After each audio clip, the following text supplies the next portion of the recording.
tarde, Flavinho. Boa tarde. Bom, gente, Há quanto tempo? Quanto tempo? A gente estava num evento do Google agora, né, nesses 2 dias, chamado Zeitgeist. Nós pegamos o voo de Detroit para São Paulo ontem, né? Coincidentemente, a gente estava junto, né, no mesmo, um ao lado do outro. Deu para a gente ir combinando, fazendo um ping-pong aí para nos preparar para a apresentação, né, Flávio? Bom, pessoal, primeiro eu queria agradecer à Endeavor pela oportunidade de estar aqui hoje. Acho que é um tema que eu adoro, que é como fazer uma startup numa empresa já mais tradicional e, assim, como usar um pouco dessa metodologia, dessa cultura, desse jeito de ser para enfrentar a crise agora, né? Acho que nada mais relevante do que isso no momento que a gente está passando no Brasil. Eu tenho a honra de fazer esse evento do lado do Flávio Rocha, que é uma pessoa que eu admiro muito, né? Tenho aprendido muito com ele.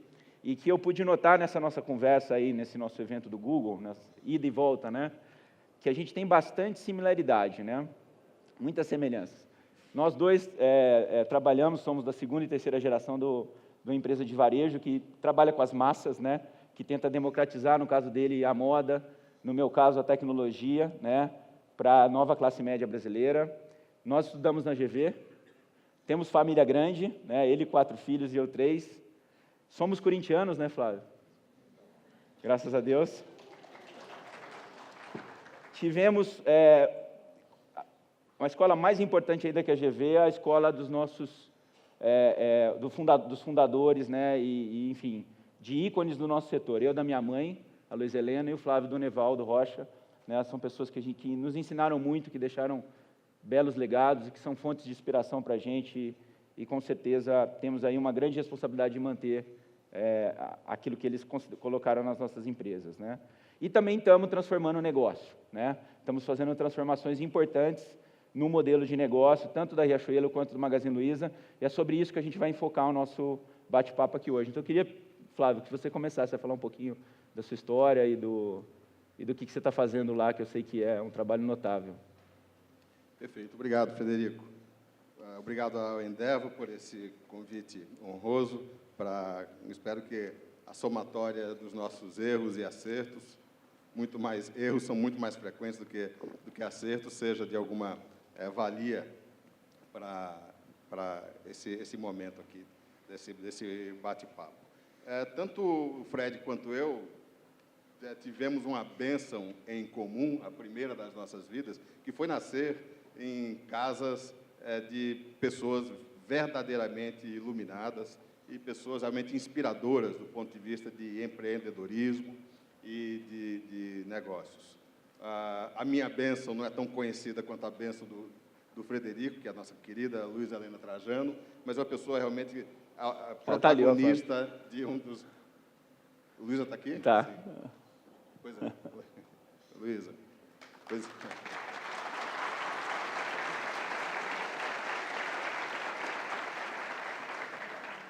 Aliás, eu tive as 2 bênçãos, porque além de ter a primeira que o Frederico teve lá na Casa Luiza, eu também, através do IDV, tenho o privilégio do convívio cotidiano com essa figura luminosa que é a nossa querida Luiz Helena Trajano.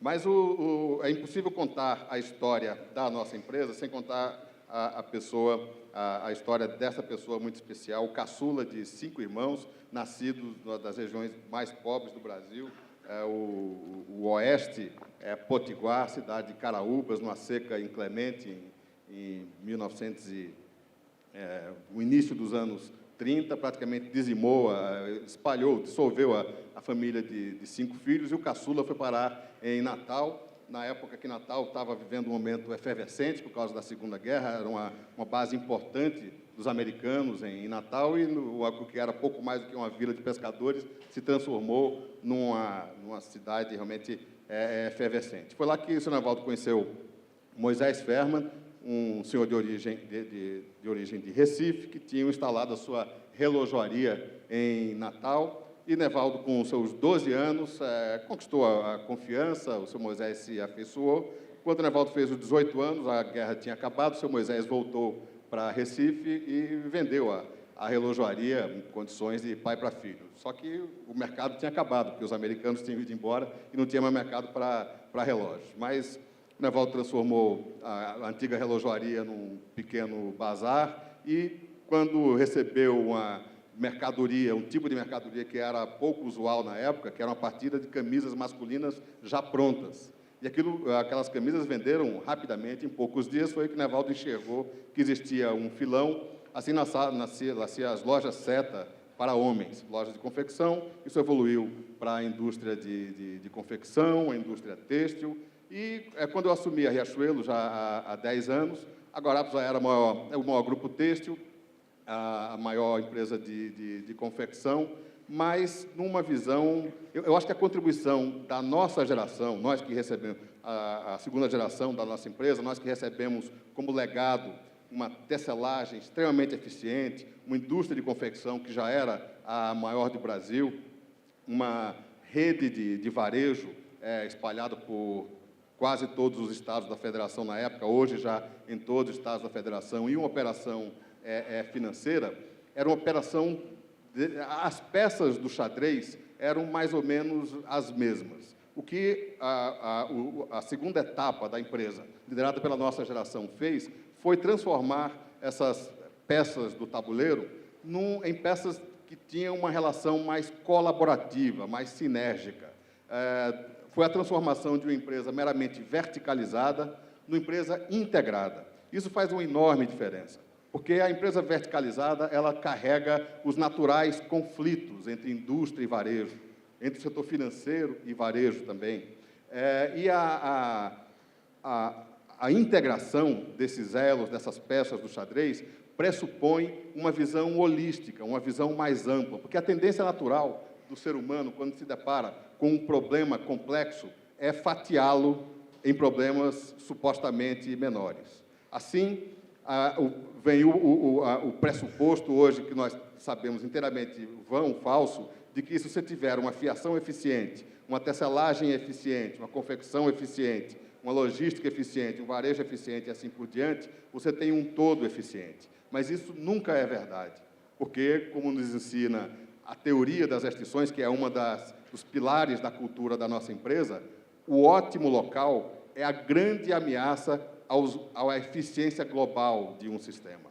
Então, na época da empresa fatiada, entre os vários elos da longa e conflituosa cadeia têxtil, invariavelmente, isso levava à busca dos ótimos locais, levava a tomadas das decisões que faziam até sentido para as quatro paredes daquela operação industrial ou de varejo, mas que, invariavelmente, eram extremamente danosas para a eficiência global do sistema. Eu acho que o bom momento que a empresa hoje vive deve-se a essa conquista, a essa mudança cultural de todos na empresa, os 40 mil colaboradores, têm, sim, uma visão holística, completa, global, das implicações de cada decisão, independente dela ter sido tomada no acabamento de fio, na transportadora, na aprovação de crédito, na produção do tecido propriamente dito, o seu impacto em todas as outras etapas da produção.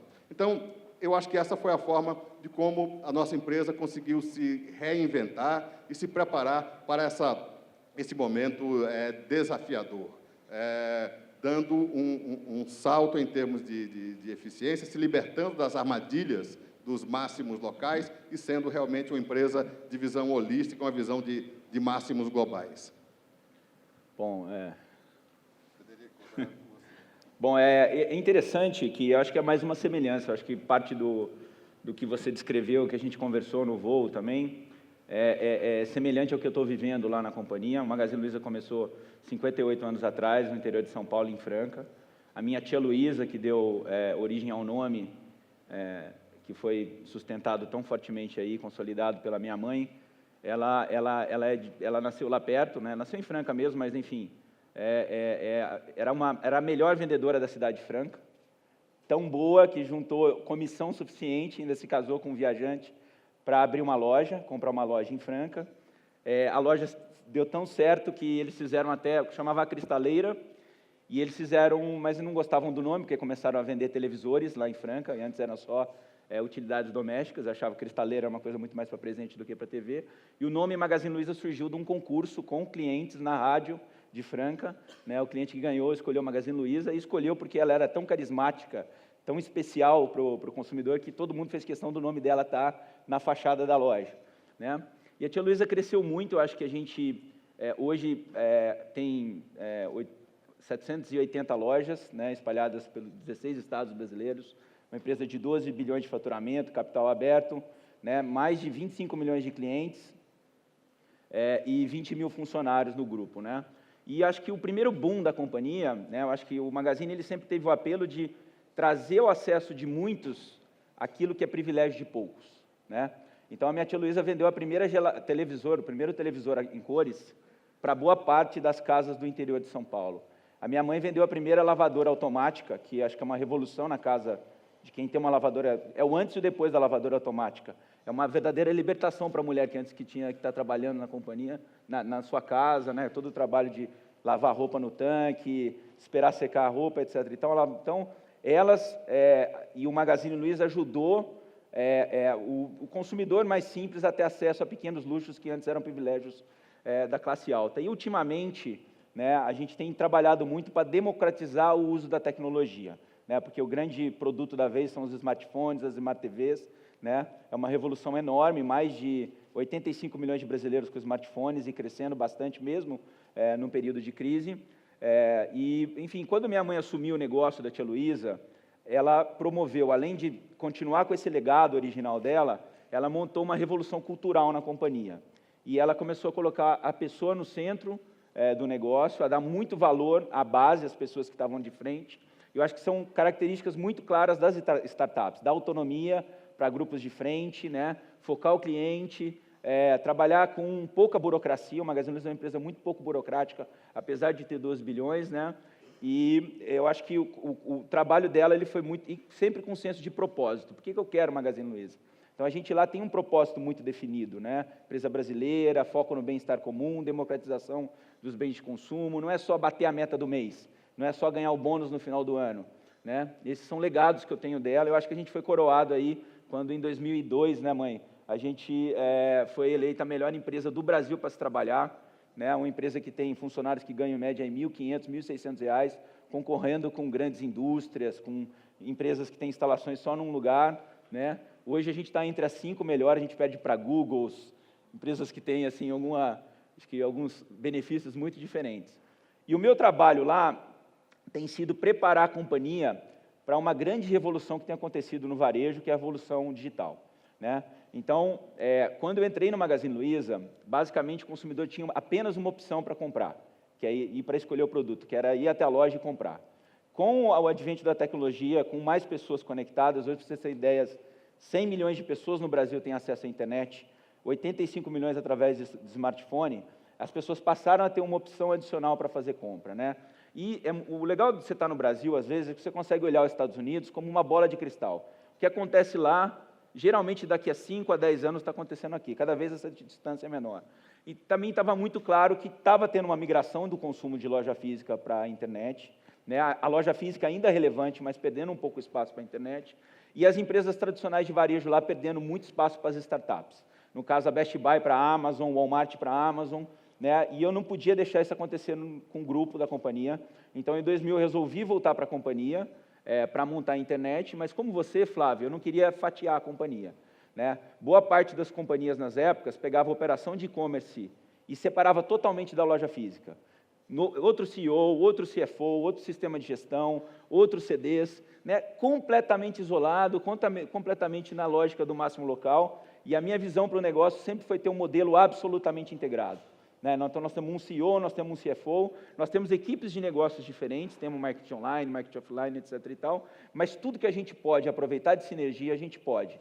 Isso é melhor tanto para o consumidor, que pode, por exemplo, comprar no site e devolver na loja, comprar no site e devolver na loja, é conveniente para ele, como também para o acionista, que não tem que ficar replicando a estrutura. Então, a maior parte dos e-commerces hoje do Brasil e alguns do mundo dão prejuízo, e nós temos um e-commerce superavitário e rentável porque a nossa base de custo fixa, ela é unificada e ela é junta, e obviamente a gente tem políticas integradas, né? Então, meu trabalho tem sido nesse processo de construir um varejo omnicanal, integrado e que mantém todos esses valores e legados que eu herdei aí, tanto da minha mãe quanto da minha tia. Bom, a gente vai conversando e vai encontrando pontos de conexão extremamente interessantes, que nos aproximam ainda mais. A gente viu claramente, pelas palavras do Fred, o sentido de propósito, né? Nas palavras dele, de dar acesso a esses sonhos inatingíveis em certa época, da primeira máquina de lavar, da TV a cores. Igualmente, eu acho que a existência de um propósito, eu acho que é a grande função. Nós, Frederico, acho que temos a nossa função maior sermos os garotos propagandas do propósito. Porque é o propósito que faz convergir 40 mil universos e 40 mil pessoas, que são universos tão diferentes, principalmente numa empresa tão diversificada como é a nossa. Então, ad nauseam, nós batemos na tecla dessa questão do propósito da empresa, que tem muitas similaridades com o Magazine Luiza. A Riachuelo tem a consciência do poder de uma ferramenta transformadora, que é a moda. A moda sempre foi um instrumento de exclusão, um mundo meio arrogante, meio elitista, meio de nariz empinado. Mas nós descobrimos que essa arquitetura de negócio peculiar, que vai do fio até a última prestação, passando por todos os elos da cadeia têxtil, operação de varejo e a financeira, tem o poder de transformar essa ferramenta, esse instrumento de exclusão, no novo e definitiva ferramenta de inclusão, que é a moda. Isso foi maravilhoso assistir do camarote, que é a Riachuelo, a inclusão dessas dezenas de milhões de pessoas que tiveram a sua autoestima desabrochada, ficaram mais felizes, mais de bem com a vida, por terem acesso a este mundo maravilhoso da moda. Então, esta é a grande missão da Riachuelo, alargar as portas desse mundo outrora hostil e excludente, que é o mundo da moda, com essas duas ferramentas que o nosso modelo de negócio, as peculiaridades do nosso modelo de negócio proporcionam, que são, em primeiro lugar, o baixo custo, né? Claro que a limitação orçamentária faz parte da realidade da esmagadora maioria dos brasileiros. E, segundo, a velocidade que o modelo integrado proporciona. Através disso, foi possível assumir o compromisso com este propósito que está muito presente do nosso dia a dia e que faz convergir os esforços, nem sempre estão alinhados, quando, na inexistência do propósito, os olhos se voltam para o plano mais baixo, o plano chão do interesse. Sempre legítimo, mas nem sempre alinhado. O interesse do acionista não necessariamente está alinhado com o interesse da força de trabalho, porque R$1 a mais de remuneração do trabalho é, aritmeticamente, R$1 a menos de dividendos. Mas quando todos entendem que é pela via do atingimento desse propósito elevado, no caso da Riachuelo, de dar acesso ao mundo, ao sonho da moda, que a remuneração, o bônus do executivo, o dividendo do acionista, a remuneração da força de trabalho, uma relação perene e duradoura e lucrativa com o fornecedor, e a melhor proposta de valor para o cliente, esses conflitos aparentemente diametralmente opostos e inconciliáveis se transformam em magníficas e fantásticas convergências e sinergias. Eu acho que esse é o caminho para uma empresa não só para a empresa bem-sucedida, mas para pessoas felizes. É a existência de um propósito que faça convergir. E eu gosto muito do exemplo da democratização da moda, porque é interessante como, no nosso caso, é a democratização mesmo da tecnologia. Como eu falei, primeira televisor, primeira lavadora, e agora o primeiro aparelho inteligente, seja o smartphone, a Smart TV, e agora com a internet das coisas, o conceito de aparelho conectado está chegando para todos os produtos da casa, na verdade, né? E existe um poder fantástico dessa tecnologia de melhorar a vida das pessoas. Hoje, numa loja de aplicativo no celular, você tem 3 milhões de aplicativos, cada um tentando melhorar uma parte específica da sua vida, né? Então, tem aplicativo que ajuda a pegar ônibus, tem aplicativo que ajuda a educação dos seus filhos, a ensinar matemática para os seus filhos, tem aplicativo que ajuda você a se conectar com pessoas que estão longe. Então, são enorme, ampla gama de aplicativos, né, que ajudam os consumidores a viverem melhor, né, a vida deles. Só que hoje, infelizmente, a grande maioria dos brasileiros compra o smartphone para usar 2 aplicativos, basicamente o Facebook e o WhatsApp, né? Então, os consumidores estão comprando por R$500 produtos absolutamente acessíveis e estão usando uma fração muito pequena do seu potencial. Eu acho que, como companhia, nós temos o dever de fazer com que essas pessoas e que os brasileiros usem melhor a tecnologia para a educação dos filhos dele, para ganho de produtividade, para a melhoria da sua vida em geral. Então, a marca Magazine Luiza tem como propósito, no nosso caso, inclusão digital, né? E a gente tem feito isso, a gente criou a Lu, uma assistente digital, em 2002, e a Lu hoje, a gente foi a primeira empresa do varejo a criar uma marca no YouTube, um canal no YouTube. Nós temos um brand channel no YouTube, com mais de 100 mil inscritos e mais de 100 milhões de views em vídeos que a gente posta, que basicamente ensinam as pessoas a usar a tecnologia. Como configurar o Wi-Fi na tua casa. E, por incrível que pareça, as classes de baixa renda estão tendo Wi-Fi já em casa. Como aproveitar a bateria do seu celular, que aplicativos baixar, como que usar o melhor do seu produto. A gente hoje, um consumidor compra um celular do Magazine Luiza, a gente manda um vídeo para ele como fazer um unboxing do celular, né? Nós temos uma equipe de 40 jornalistas, a gente está produzindo conteúdo, varejo produzindo conteúdo. 40 jornalistas em Ribeirão que produzem filmes e guias absolutamente acessíveis para todos os níveis de consumidores, para que eles possam usar melhor essa tecnologia. E a internet ela tem um poder enorme de fazer com que a gente alcance pessoas que antes a gente só alcançava através das lojas. Eu acho que a loja ela continua tendo um papel fantástico, porque para alguns tipos de ensinamento você precisa do contato pessoal, né? E eu digo que a loja do futuro ela vai ser um centro de distribuição, mas principalmente um centro de experiência, né? Um playground social, onde as pessoas vão conviver e vão aprender, né? E eu acho que é na loja que isso tem que dar. Eu não acredito na loja que vende, só transaciona. Eu acredito na loja que, além da transação, ela agrega um valor para o consumidor. É isso que a gente está tentando fazer nas nossas lojas, com os nossos vendedores. Nós estamos colocando nós estamos dando um celular para cada um dos 8 mil vendedores do Magazine Luiza. E esse celular é um instrumento de ajudar o vendedor a fazer uma venda mais inteligente e agregar mais valor todo no processo, né? Então, nós também, Flávio, temos como propósito gerar inclusão digital. Eu queria explicar um pouquinho, a gente queria explorar um pouco um fato seguinte: nós somos empresas muito grandes, né? De alguns processos demorados para serem feitos, projetos também, as filas de sistemas, os departamentos, cada um quase com vida própria, meio feudais. Como que a gente pode fazer de uma empresa grande uma startup? O que você tem feito lá e que tipo de ações você tem feito para evitar a empresa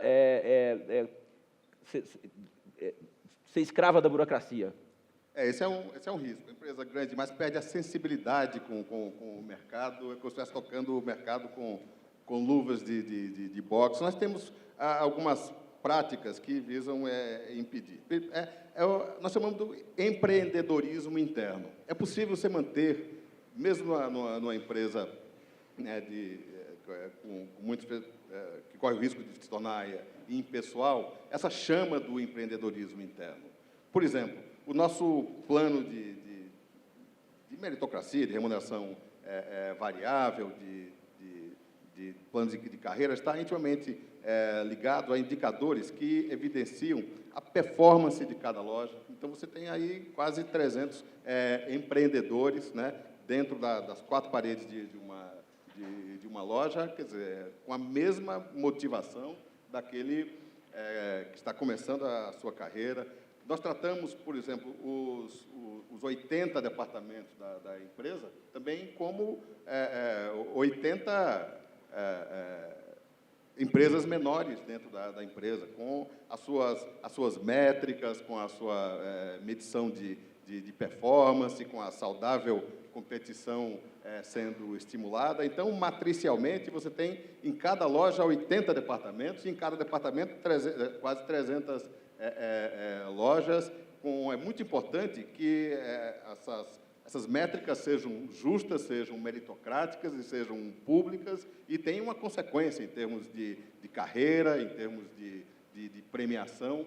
Então, eu acho que perfeitamente, não eu vejo como um dilema o crescimento versus a energia natural da empresa, da startup, né? Nós procuramos manter muito vivo esse sentido do empreendedorismo interno. Tem uma prática, por exemplo, que eu acho que é emblemática desse nosso propósito de dar acesso ao sonho da moda, de democratizar a moda, né?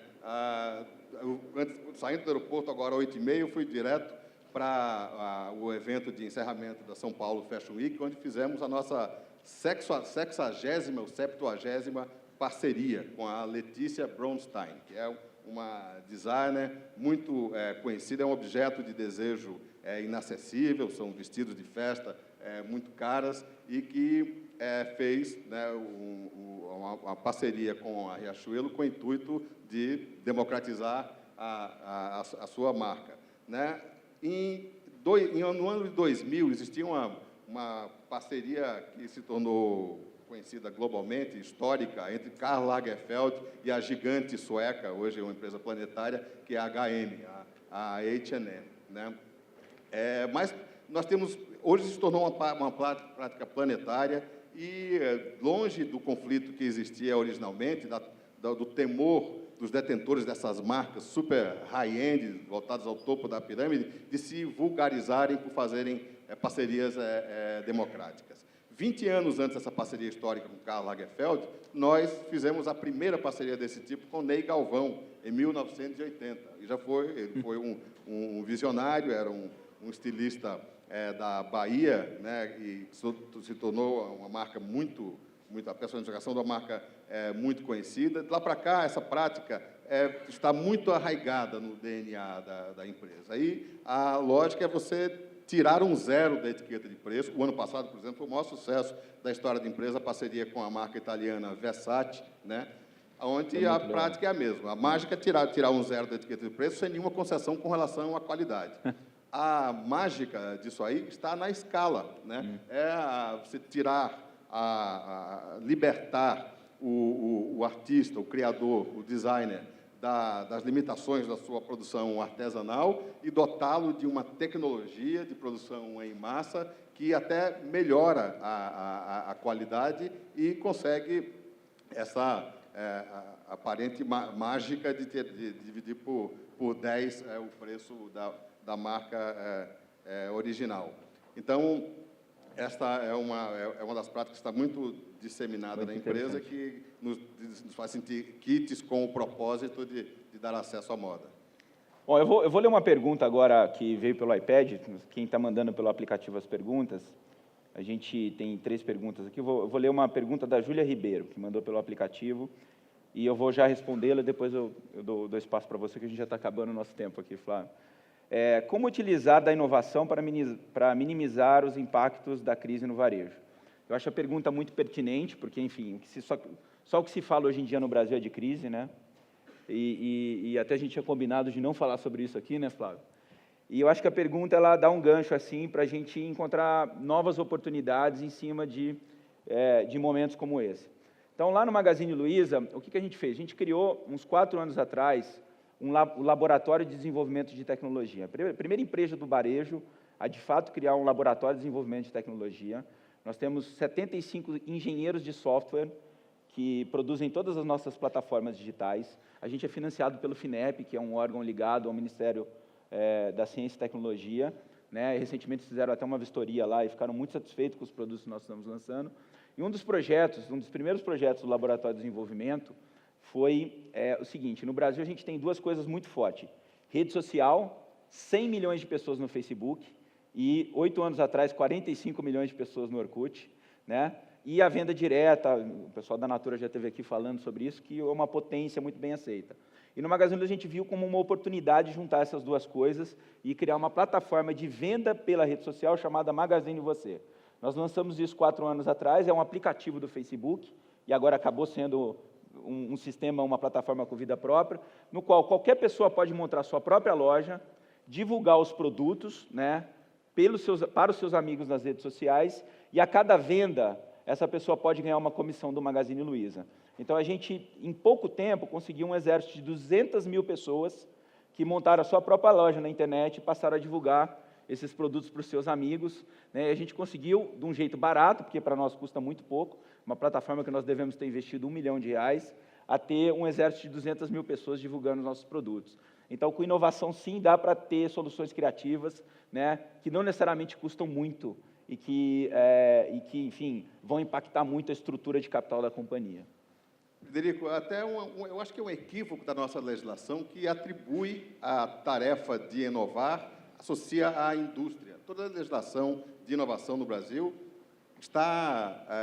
ainda carrega este resíduo, esta herança da velha cadeia empurrada, onde a formulação estratégica, onde a inovação, o desenvolvimento de produto estão lá boletados no quartel-general na empresa. O que é moderno é fazer o que você está falando aí com a Luiza Labs, quer dizer, é o varejo, que é o setor fronteiriço, é o camarote privilegiado para assistir o espetáculo do mercado, é aquele que priva de mais intimidade com o consumidor, que deve deve se incumbir da tarefa de inovar.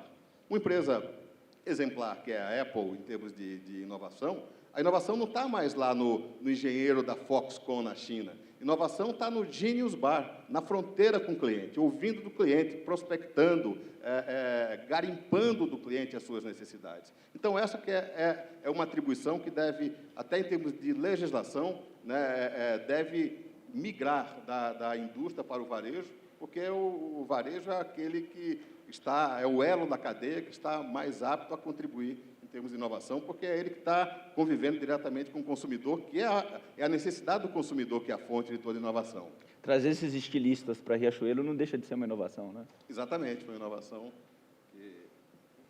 que percebida a partir do desejo do consumidor. Bom, o painel acabou, na verdade. Queria agradecer muito a oportunidade de estar aqui. Muito obrigado. Foi um prazer estar com você aqui, Flávio. Viajar com você também esses dias lá no Google Zeitgeist. Obrigado. Enfim, eu acho que as duas histórias são um belo exemplo de como a gente pode pensar fora da caixa, como a gente pode usar a criatividade para... Tem um amigo meu que falou esses dias, um italiano, que falou: vocês brasileiros são bipolares. Ou está tudo muito bem, ou está tudo muito ruim. E eu acho que nem 5, 10 anos atrás estava tudo muito bem na economia brasileira, as coisas estavam todas perfeitas, os problemas burocráticos, os entraves, custo de capital de juros estavam lá. Nem agora eu acho que também é o fim do mundo, né? A gente convive no Brasil com esses dois contrastes simultaneamente, né? Ora um pouquinho pendular para cá, ora um pouquinho pendular para cá, mas continuamos vivendo num país de grandes oportunidades, e eu quero ficar aqui por muito tempo ainda, Flávio. Uma informação, Frederico, acho que apesar de toda... que eu acho que eu tenho a obrigação de dizer aqui, apesar de todo momento difícil de 2015, 2015 a nossa empresa está cometendo a aventura de quebrar todos os seus recordes de investimento, de CAPEX. Né? Nunca em 68 anos de história nós investimos tanto quanto estamos investindo nesse 2015. Isso é uma prova que a crise, por definição, é um episódio passageiro. E se nós dimensionarmos a nossa empresa para a crise, corremos o risco de, logo depois da bonança, que por definição vem depois da crise, nós estejamos desambientados para o futuro brilhante que esse país nos promete. Muito obrigado. Obrigado, pessoal. Prazer.